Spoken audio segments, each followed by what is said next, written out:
Welcome to Power Lunch Live. I'm Rhett, your host. It's good to be back with you here, and I'm losing my voice as I do my intro. That's funny.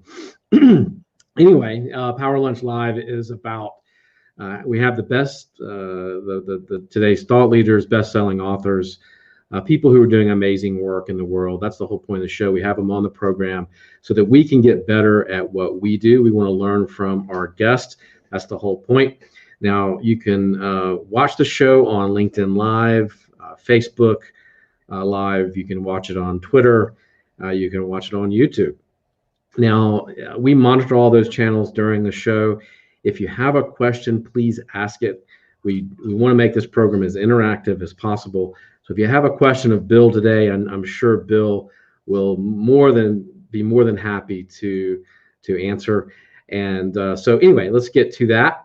I've got Bill Flynn today. Bill, and number one, we're going to talk about why businesses fail today. That's one of the reasons why we're going to talk about, one of the big topics. We're going to talk about his book, but we're going to talk about why businesses fail and how we can help stop that. Now, today, Bill Flynn, he's got 30 years of experience working for and advising hundreds of companies. He is multi-certified growth coach. He has a certificate with distinction from the foundations of NeuroLeadership. He's a certified predictive index partner. He's an author. He's a speaker.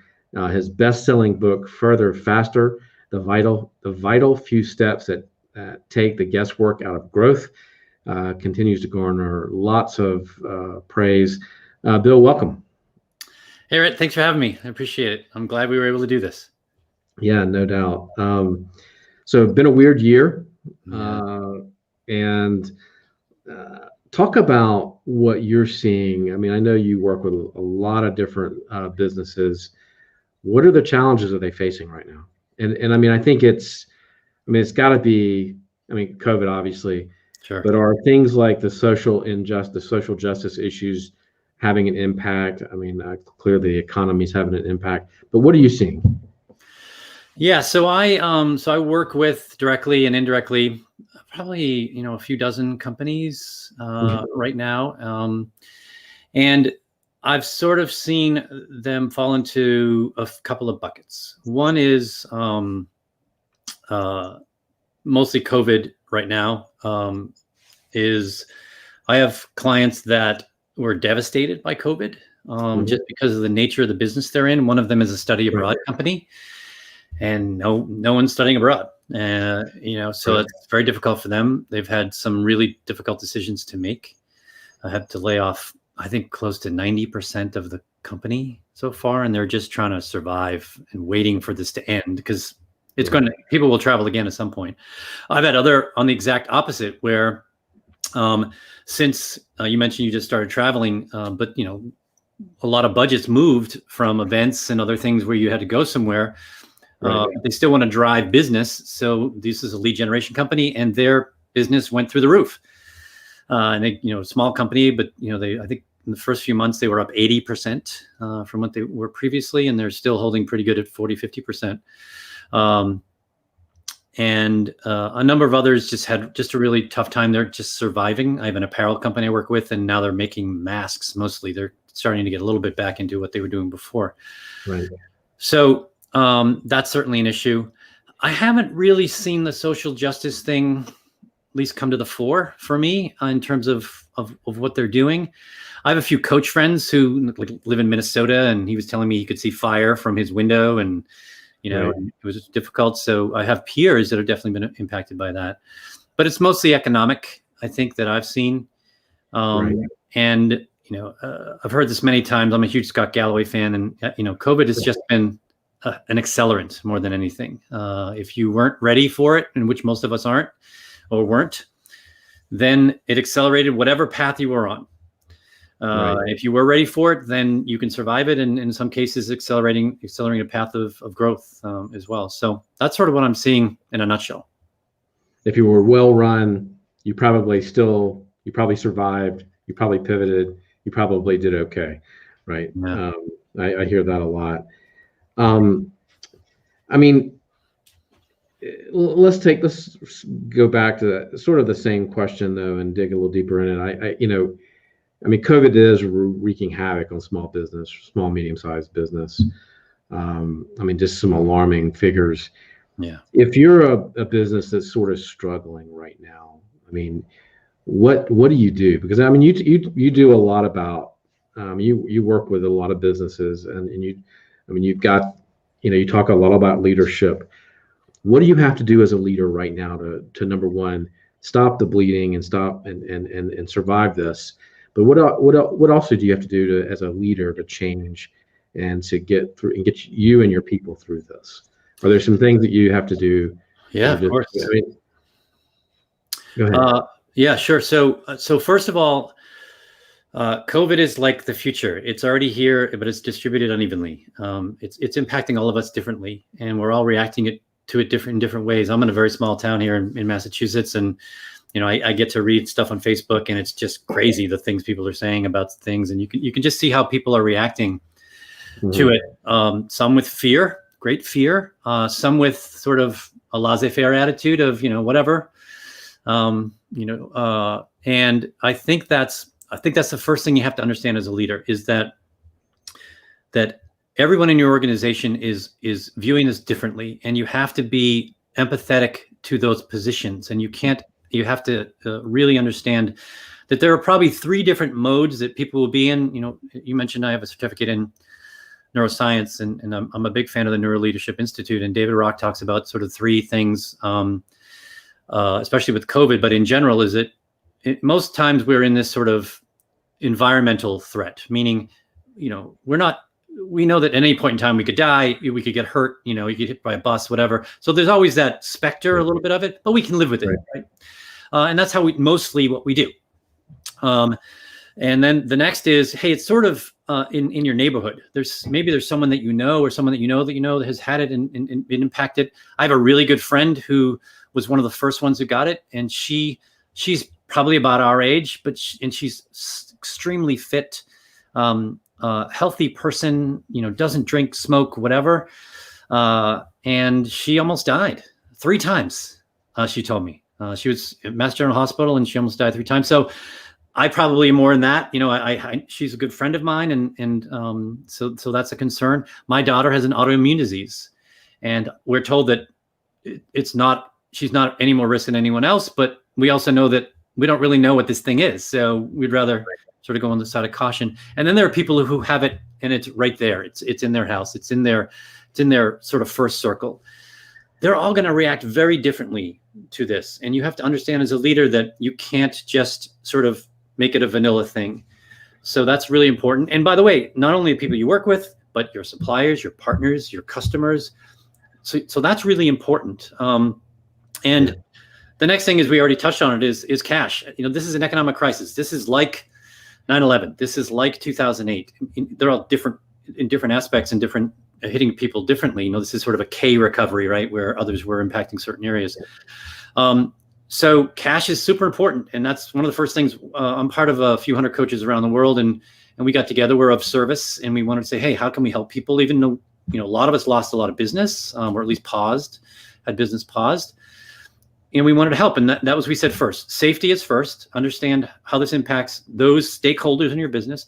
Then cash.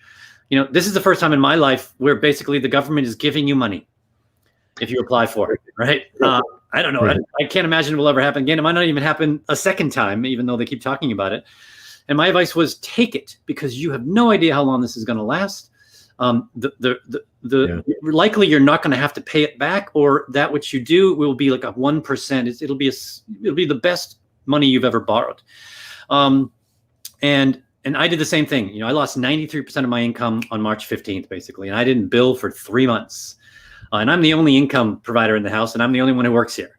So if I'm not making money, then we're having to dip into savings. So I did the PPP, and luckily I didn't need it, but I still have it, just in case anything could happen. And then there's a bunch of other stuff, but there's actually, my website has a checklist on it and a framework, for people who want to sort of dig. There are 11 things that I put on there, stuff that you can do, and they're kind of in order. So once you do that, then at least you can relax a little bit. Right? You can't relax fully, because this is providing an opportunity to some or at least it's forcing you to look for opportunity. Maybe you didn't want to, but you have to. If your business has been impacted and you want to stay there, you might have to pivot. You might have to do something different. But the only way to do that's about innovation, creation, and insight. And the only way you can do that well is you need to be able to relax. Our best ideas are when our brain is at peace and quiet. And if you're in fear, the best parts of your brain will not work well, and you won't do as well.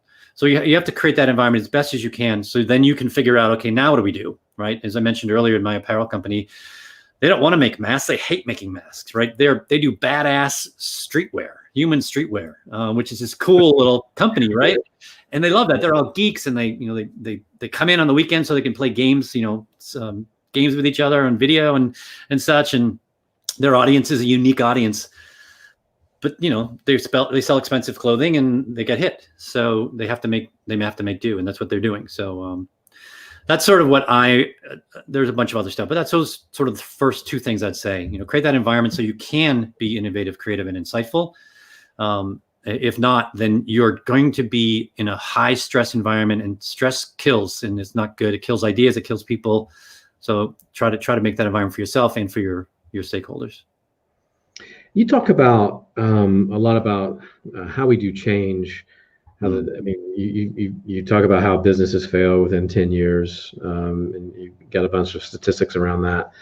And you've done a lot of research with CEOs and companies, and you talk about how we do change wrong, how we do vision wrong, how we do hiring wrong, how we do teams wrong. And I wouldn't disagree.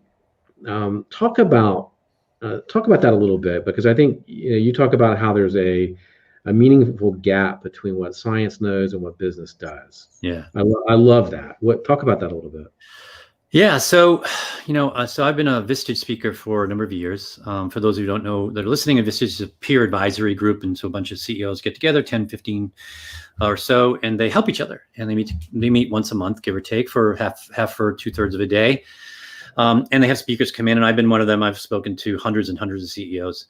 And I ask the same questions over. I sort of did this deliberate science experiment where I would ask the same questions and see what the answers were.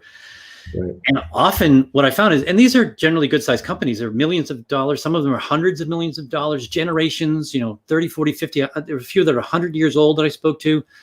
And I asked real basic questions, and they don't really know the answer.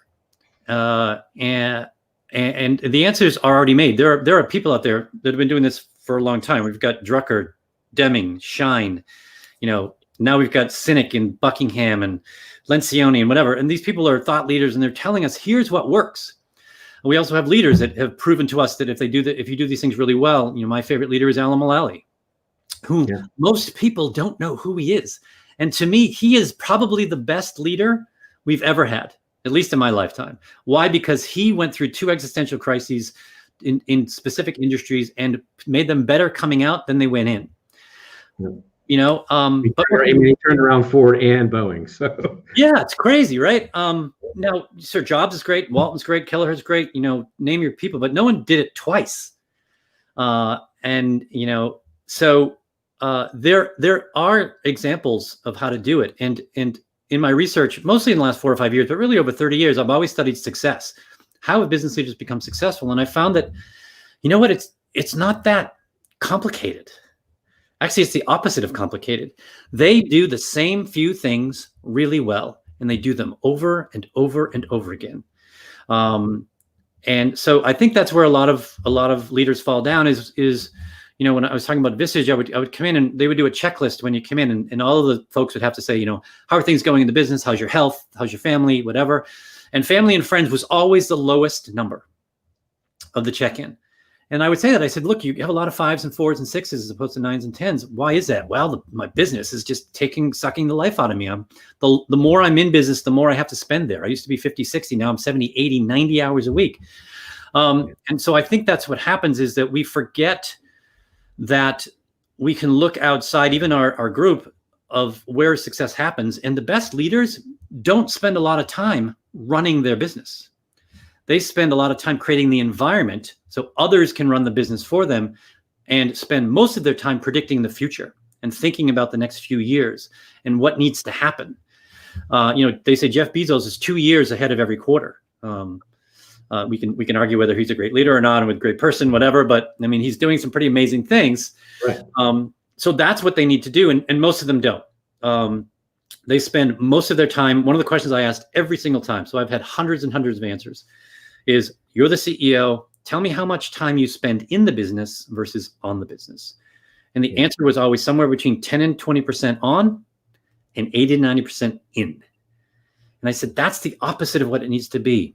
Because back to that insight and creativity, basically, if you're predicting the future, you're thinking in a creative and innovative way. Right. And so you can't be doing, your brain doesn't do well. And I would ask this question. I said, when do you get your best ideas? So I'll ask this of you, Rhett. You have your own business. When do you get your best ideas? I'll tell you a story.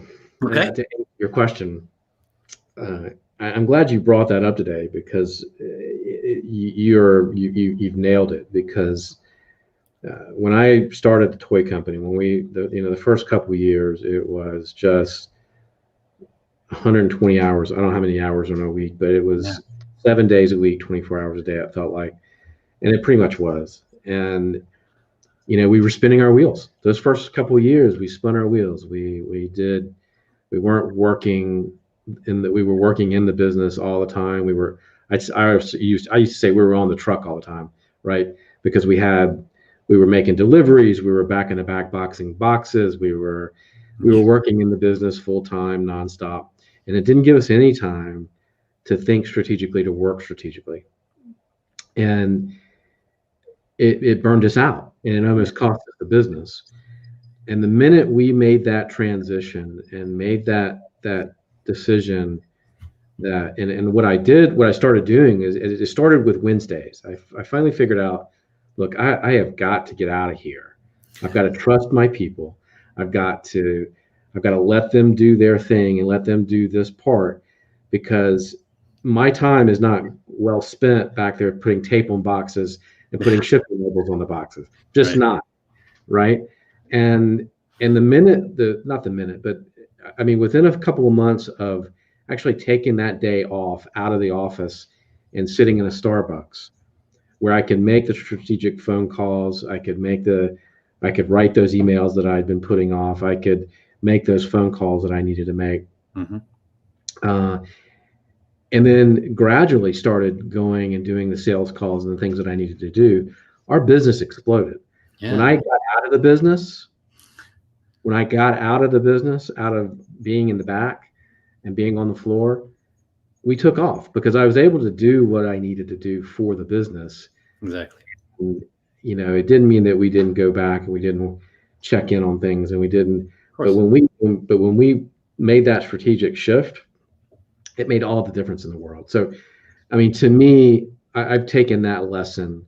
I'll put it this way. This is how dramatic it was. We went from a $100,000 business to a $10 million business in a couple months. Wow, that's dramatic. Holy cow. That's how much of a shift. Yeah. We went from almost failing to being able to hire another 100 people.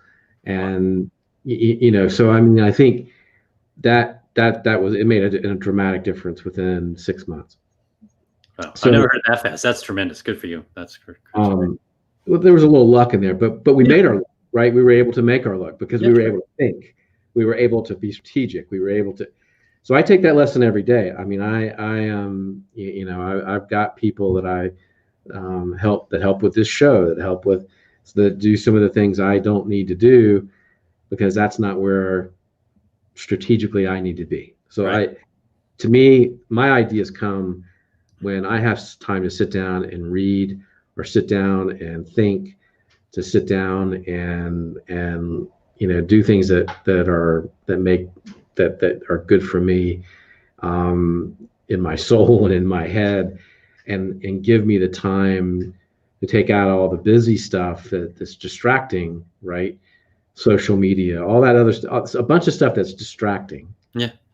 Right. And focus in on, who's the client that I need to call? What's my, let me focus in on this article, because this article is really important to what I'm thinking right now. So, it's absolutely essential to get rid of that stuff that just gets in the way of what's really important. And you don't know what's important until you stop and you think. Right, exactly. Yeah, and so the answer that I would get would be, riding my bike or in the shower, and it's when you're not actually doing anything that's taking any cognitive load. There's what you describe is sometimes called the edge effect. Insight is when there are sort of loosely connected things that you all of a sudden come to you, and they come to you. Some say my best thinking is just when I'm waking up in the morning, right? When I'm sort of in that weird dazed state. And that's what happens is all of a sudden 2 ideas come together and they literally connect in your brain. There's neurons and synapses that come together physically and connect in your brain, and then you have the thought. And the best times when we do that is when we're not doing. You can't confuse activity with productivity. You're much more productive sitting in Starbucks. I knew this because it happened to me. I don't have quite as dramatic story as you did, but I sort of applied this process to myself when I was running a division of a company. We were about $7 or $8 million when I took it over, and when I left, it was about 14 or 15, about 2 years later. And I knew that things were working, that the system that we put together was working, because my day ended at 11 o'clock in the morning every single day. I had nothing else to do. In terms of running the business, my meetings, my reports, whatever were done. So I had more time to think about things. And unfortunately, what I found out was that Google and Microsoft were going to crush us eventually. So that was one of the reasons I left. Was there was nothing I could do about it. It was a tidal wave coming. Gmail was coming. We were a Microsoft certified partner, and we were basically the testing ground for Office 365. And we were not Rackspace or one of those big players. And I knew that we just weren't going to make it. So I took an opportunity when it left. But in the meantime, in the 10 or 12 months that I was still there doing this, the business was healthy and thriving, and people were great. And my team was just doing their stuff. And I said, look, I'm just here to help you. What do you need? Right? You already drew the map. We had already drawn the map from where we were to where we wanted to go. And I said, great. My job is to help get stuff out of the way. And let me know, I'll be here. So, and I've heard that story over and over and over again. Yet most people don't do that. That's what I mean. There's this gap. We think that there's certain things that we have to do. We have to be busy. We have to have that line outside of our we have to give the answers. We have to make sure this thing works. If we aren't here, it's not going to work. And that's probably true to a certain point, but at some point, because I've done 10 startups, you have to do that. And I'm sure your toy company was a startup. Yes, you have to be in the business. You have to be there. And by the way, that's one of the reasons why the business grows, is because you're accumulating all of this knowledge. Right. Because those 3 main constituencies, your customers, your employees, and the market, are right there. And you have no choice but to do it. So you've learned all these things. And now when you sat in Starbucks, your brain's like, okay, how do I apply everything that I just learned and make sure that I can have an impact in an outsized way to the business, as opposed to taping boxes or signing things or answering everyone's questions. So it's such an important thing to make sure you understand that. Well, it's hard to let go. I mean, that was the thing I think was the biggest challenge, right? Was that it was you're letting go of control when you let go of being in the business, so to speak. And that's hard. I agree. So what I say is the product no longer is the product of the company. The product that you're now forming is the business. The business is now the product. You should assume that you want to build a business that at any moment in time you can sell immediately and get the highest EBITDA multiple as possible. And one of the biggest factors I've asked a bunch of people, and I said, so I've asked investment bankers, I've asked people who sell their business, and anyone in and around that process, I said, what is the most important thing that gets you the highest multiple? And every single one of them said, you must be redundant. Because the people who buy you don't want to have to be beholden to you. They don't know what they don't know yet. And if you're in the business running on a day-to-day basis, they haven't any clue, because it's all in your head. Right. So it lowers your multiple. But when you're redundant, your multiple, I've had businesses and friends of businesses that have been 10, 20, 30, 40x EBITDA because they weren't necessary. That's fascinating. I love that. So that's what you mean, because I was going to ask you later about firing yourself. So that's what you mean by that, is essentially, isn't yes. fire yourself. Of course, you're going to have to be in the business a little bit. As you mentioned, you had to do things. There's certain things, but you fire yourself from the day to day. And it's on a spectrum, right? Because depending on how small your business and how many people there are, you're going to have to do more things. But if you always keep that in mind, then you're in the right mindset to say, which of the things that I'm doing should I be giving to other people or stop doing, as opposed to what should I be doing, right? I think there's a great saying by, I think it's Antoine de Saint-Exupéry, which says that perfection is not when there's more things to add. It's when there's nothing else left to take away. And your job as a leader is to try to figure out how to get rid of everything that's possible, except for the most essential things in your business, because you are it. You are the touchstone, the keystone of the business. You're not the doer anymore. And it's hard. I get it. But you got to do it. And it's been proven over and over and over and over again, yet we don't listen to it. How do we do that? How do we get in that right mindset where because I think that's a mindset, isn't it? It's totally a mindset. I mean, how do we get there mechanically as well? Because I mean, you've got to set it up. I mean, you've got to set your business up like that. Yeah. So you have to create the environment, right? So, and I'll pivot a little bit to my book, because basically that's what my book is about. I was hoping you would do that. Yeah. So my book I wrote not because I like to write. I don't like to write. I'm not a very good writer, actually. And I didn't write my book. I hired somebody. I spoke my book. But I wrote it because I think it's a shame that really good ideas, really good businesses, and really good people struggle or fail for completely preventable reasons. And that's back to the science. We know how to run a really good business. And I actually asked this of Alan Mulally myself. I happened to be in an audience that he was at a Vistage event. And I said, look, I'm listening to what you're saying. I just listened to Brenneman, who turned around Continental. I've read books on what Jobs did and Gerstner did and all these turnaround stories, how Phil Knight ran Nike. And I said, when they really made it, I said, you guys all say the same exact words. They're all the same. So my question was, why doesn't everyone do it this way? And he really didn't have a good answer, but he kind of made one up, and he said, well, because it's really hard. You have to have, basically, I think a leader only really needs to have two important things. One is you must have a compelling vision, because I don't actually think leadership is a thing. I'm a big Marcus Buckingham fan, and I agree with him. Leadership ain't a thing. Followership is the thing, because all great leaders, if you will, and great leadership is subjective, they're all different, right? Jobs is different than Gates, different than Buffett, different than, name your person. They're all different things, but they've somehow created such a compelling vision that the people will follow them and forgive them their issues, right? And some have more. Jobs has issues, had issues. Elon Musk has issues, right? I actually talked to someone yesterday whose family member worked for him, and there was great fear when he got to report directly to Elon Musk, and he's like, oh my God, this is going to be horrible. And when he finally hits a layer in between, he's like relaxed, because Elon Musk is intense. But they're all different. But followership is the same. People follow you. If we study followership, I think as well as we've studied leadership, we'll actually understand why people follow, and then we can be much better leaders. And I think it's around those two things: compelling vision, and the only real trait I think you need to have is courage. Because you have to be vulnerable. You have to be human. You have to have the courage, as you said, to let go. The best leaders have courage. I agree with you. I think that's the root of success, right? I mean, if you show courage and you display courage in small and big ways, I think that it's the difference between having a courageous organization and an organization that just sort of exists, right? Right.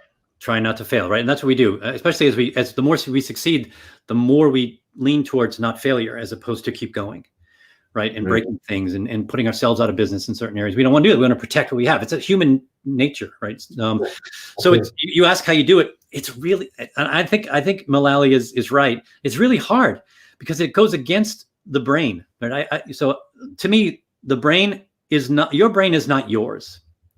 You have been given this by your ancestors, and it's working to do something that you don't want it to do. It's designed to keep you alive, and it's in this dark, silent space and it's reliant upon stuff from the outside and stuff from the inside to help it make decisions. And those decisions are don't die, basically. Don't put yourself in harm's way that I could no longer exist, because the goal of the brain is to predict the future so you can create a future for the next progeny, right? To keep pushing it forward. And we don't understand the difference between social and physical threat. The brain does not understand the difference between it. When we have a social threat, the same parts of our brain light up when there's a physical threat. So its first job is to get you the heck away from there, right? So when you have a fear of losing your business, you're in a fear, fight, or flight mode on a regular basis, which is not what you need. If you want to be creative and innovative and excited, you have to engage the front part of your brain, which isn't engaged. The old part is engaged when you're in a fear mode or threat mode. So you have to be conscious of that. I think you have to understand how the brain works. You don't have to understand to the depth of, David Rock or pick your neuroscientist, but you have to understand the basics of it. And if you do that, then you'll give yourself permission to be a screw up. We're all crazy. We're all irrational, impulsive, highly emotional beings, us and everyone else. It's just the way it is. And if you do that, then you have a better chance. So that would be my advice is just study the brain. David Rock, I think, is the best guy to study. Read Your Brain at Work. It's probably it's a horrible book. He's not a great writer. He writes like a professor, which I hate. But it's a good book from a perspective of here's what you need to do. And if you like David Rock, you want to do that, I recommend go on YouTube and watch his videos. It's much better to listen to him. Plus, he's got a nice South African accent, which is pretty cool. Yeah, absolutely. And he can teach you some really basic things. And then you'd be like, wow, I didn't know that. And the reason I started studying the brain, because as a salesperson, I was a horrible salesperson for a long time. And I said, why? I'm pretty smart. I'm generally personable. I knew my product inside and out, yet I was terrible. So all of the things that you're supposed to do, and I said I did, and I was good at, but I wasn't selling, and I couldn't understand. So I said, well, what is the essence of selling? The essence of selling is decision making. You are giving information to help someone else make a decision. Right. And to create change. So I studied decision making, and I found out that the brain does not make decisions at all the way I thought it did. It's not rational. The emotional centers of your brain light up first, which people call the limbic system, whatever. So I started to change the way I did things in order to try to figure out emotional things first. And once I got good at it, I was the number 1 and number 2 salesperson everywhere it went. It was like a magic power. And I certainly could have used it for ill as well, but I didn't. Because you're in essence basically manipulating someone else, because you understand that they're predictably irrational, as Dan Ariely says, right? And it worked wonderfully. So that's what I think. My answer is just study the brain a little bit, and you'll have a better chance of understanding how to lead people, how to do things better. You said we do hiring wrong. Yes, we do hiring. We have a 50% chance of hiring correctly. That's what the data says. That's a flip of a coin. That's terrible. And they say hiring is the most important thing you have to do as a leader. And you're going to be 50-50. So, and by the way, the interview process is the worst way to hire someone because of all these unconscious biases we have. Yet we use the interview process to do it. So I think if you understand that, do a first principle understanding the brain, it'll help you tremendously in lots of other areas of your business. I know, going back to Alan Mullaney, he's in a group that I'm in, MG100, and we're going through this experiment right now, and we'll be talking more about it later. But it's a hybrid of what he did at Ford and Boeing with his BPR process. Yep, that's really fascinating and it's about personal leadership and accountability. But I would think from in my conversations with him, I know that he attributes a lot of his success at Ford and Boeing with that process of accountability and management. But just to throw that in there. So I want to ask you about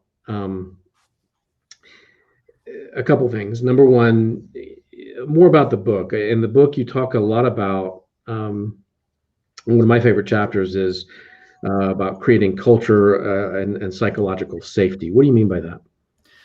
Yeah, so I don't know. I think Amy Edmondson coined the term, but I can't really tell who did it. And she's a Harvard business. She's at HBS, and and she's a neighbor. Actually, I've been to her house. She actually has a copy of my book. I don't know if she's read it, but she has a copy of my book because she's in it. And psychological safety is basically back to that thing that I mentioned about threat and reward, right?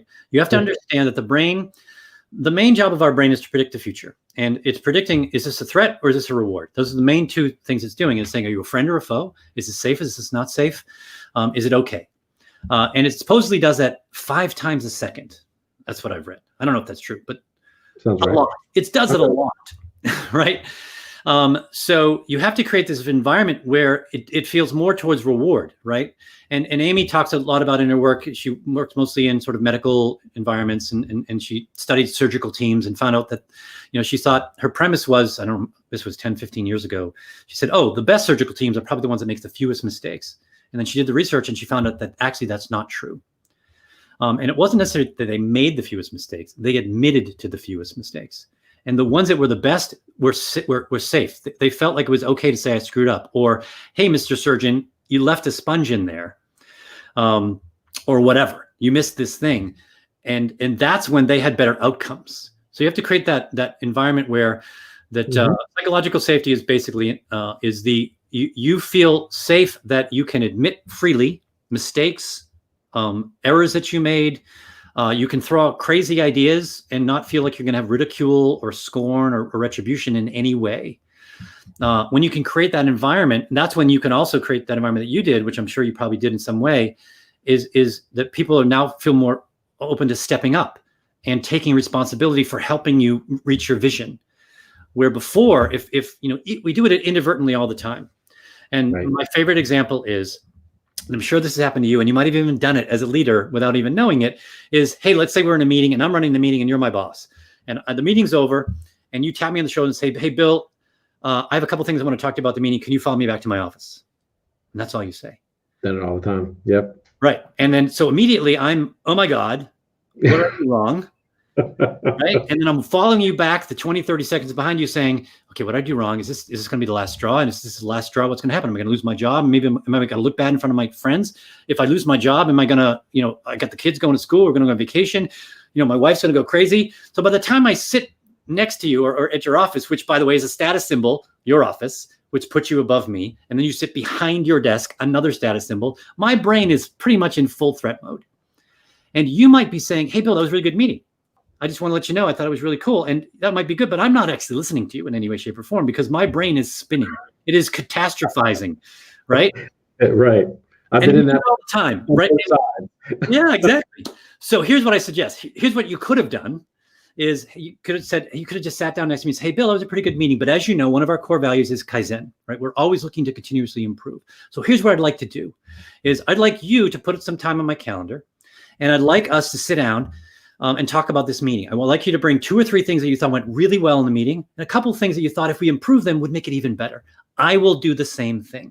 And we're going to meet together until we both decide that this is the best possible version of this meeting we could have. That's a completely different thing. Absolutely. Right. And it meets the whole SCARF thing of David Rock, with his status, certainty, autonomy, relatedness, and fairness. And that's how you create a psychologically unsafe environment. Right. That's a great example. Is you don't put them one down. You make it certain, you give them autonomy. You're saying, hey, Bill, I want you to make this the best meeting. I'm going to help you. I'm basically working for you in this case. So I think that's a great example of how you can create that type of environment. How do we do that now in sort of a COVID environment, right? Where I think we're going to have this well, we've already seen it, but yeah. I think long term, we are going to make a shift to more remote work, right? That train's left the station. Yep. How do you create those environments when half your workforce is working remote or comes in twice a week? Yeah, it's a little harder, but it's not impossible. Okay. I think first you have to just create the environment that we just talked about. Sure. And specific to COVID, especially since we're not out of this and it looks like we're not even halfway through, who the heck knows, right? Right. People, it seems that people are just getting tired of it, right? Yeah. And it's almost normal now. So we're acting. I think that's why we're getting some spikes and things because, it's not happened to me yet. Right. And we're just sort of forgetting things. But one of the things I think you have to do if you want to help someone, especially in that earlier thing that I mentioned about being in threat mode, being that is it the environment, the neighborhood, or right in my house, is if you can give people meaningful work. So you have that compelling vision and you have to say, look, this is what we're doing. We're changing things around, but it means something. It's helpful. You got to let them focus on something that they can control, because the environment we're in is completely out of our control, and even more so depending on where you live. So giving them something to control will at least help them have a little more agency and feel a little better about what they do. So it's not just work. It's not just any work. It's meaningful work. It has to tie to purpose. We all love purpose. That will, I think, mitigate some of it. And as again, if you're in the full threat mode or another, it'll be different for other people. So that's, I think, what you have to do. Is psychological safety though hard right now? Is that hard to give people? So it's hard to give them. I think you can absolutely give them psychological safety, meaning you can still create an environment where you're not going to be ridiculed, etc. Now you have to remember that people are also the wound is a little rougher, right? And so be careful. But I think that has nothing to do with COVID, right? Right now, We're not in psychological safety. We're in health and safety, right? And life. Sure. So that's a little different. That fear. I mean, everybody's got that fear right now. Yeah.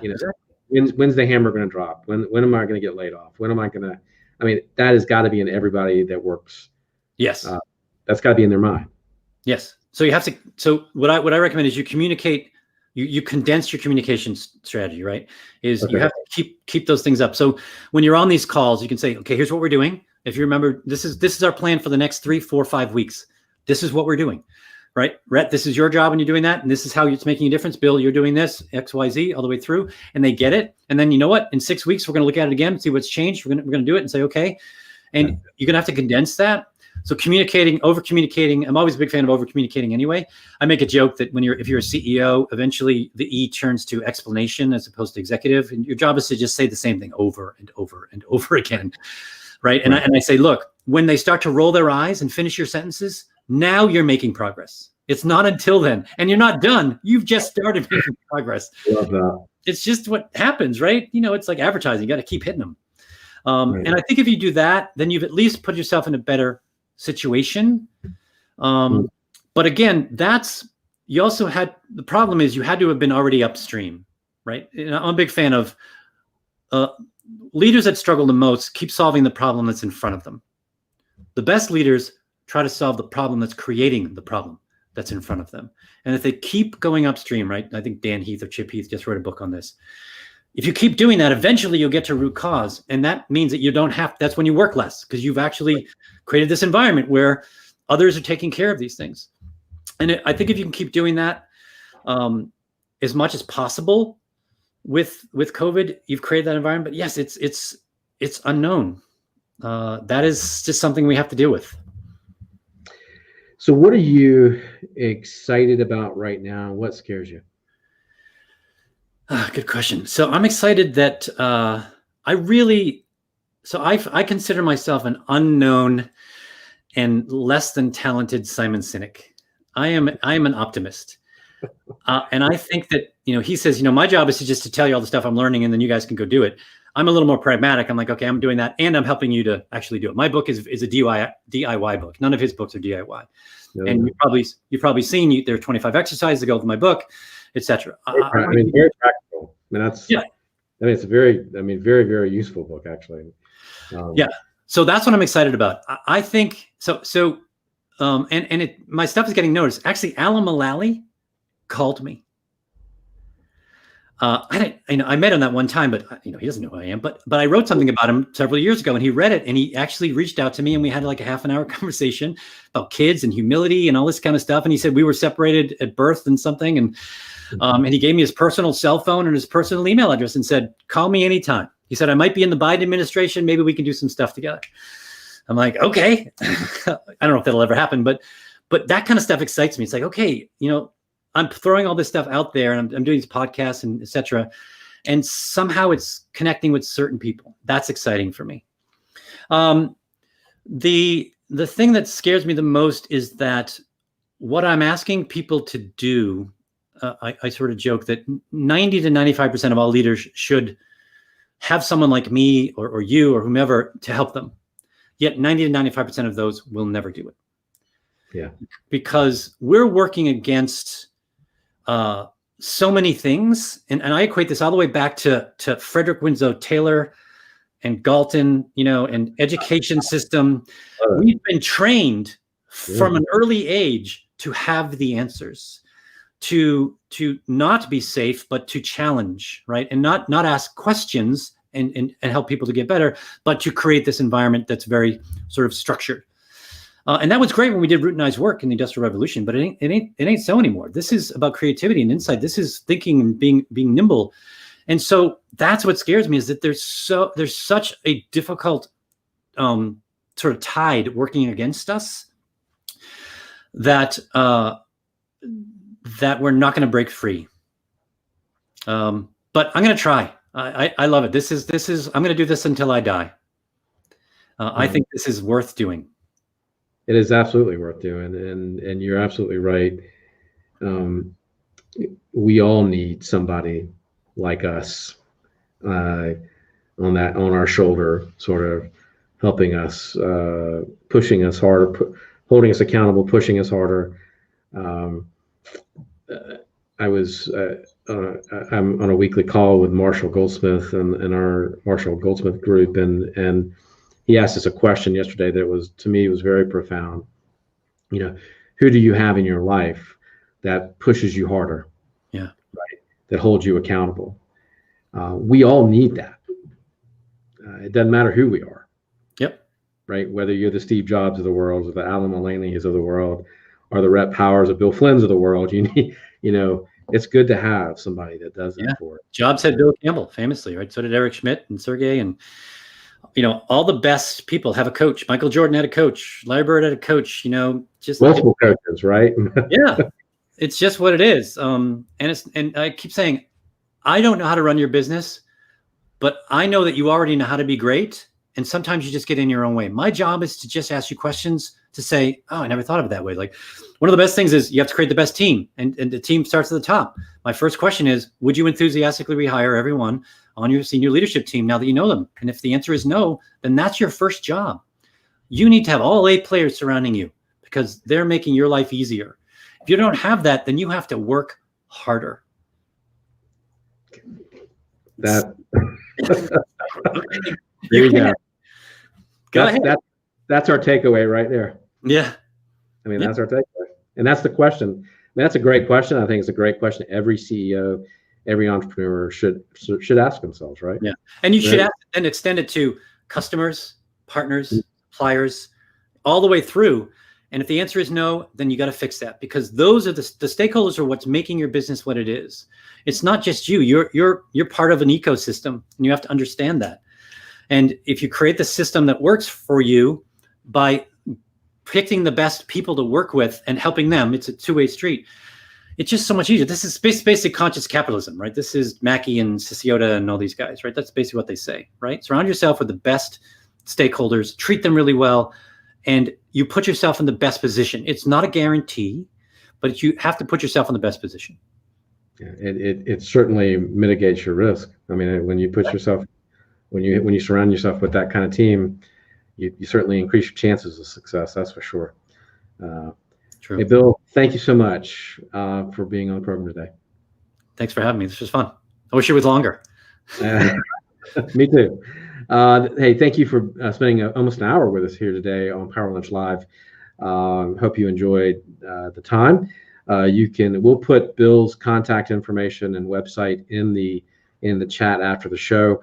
You can find out the remaining schedule for this month and going into next at powerlunch.live. Until tomorrow, we'll see you at 12 noon tomorrow. Have a great day. Bye-bye.